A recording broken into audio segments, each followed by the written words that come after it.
ডিসেম্বরের মধ্যেই জাতীয় নির্বাচন অনুষ্ঠিত হতে হবে। তারেক রহমান। বিএনপির ভারপ্রাপ্ত চেয়ারম্যান তারেক রহমান বলেছেন, আগামী জাতীয় নির্বাচন নিয়ে টালবাহানা শুরু হয়েছে এবং অন্তর্বর্তী সরকারের অধীনে চলতি বছরের ডিসেম্বরের মধ্যেই নির্বাচন অনুষ্ঠিত হতে হবে। নতুন প্রজন্ম সহ দেশবাসীকে এই নির্বাচনের জন্য প্রস্তুতি নেয়ার আহ্বান জানিয়েছেন তিনি।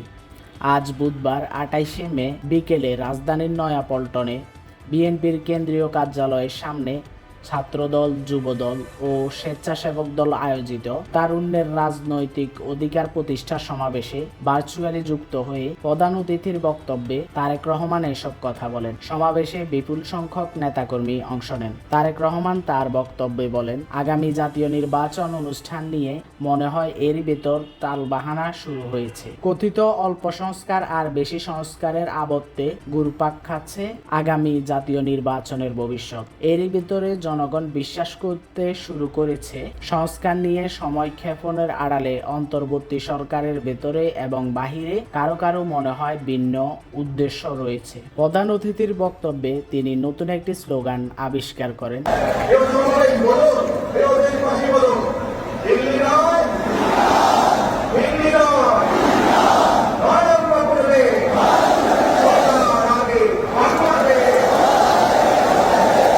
জাহিদুল ইসলাম, দুরন্ত বাংলা, ঢাকা।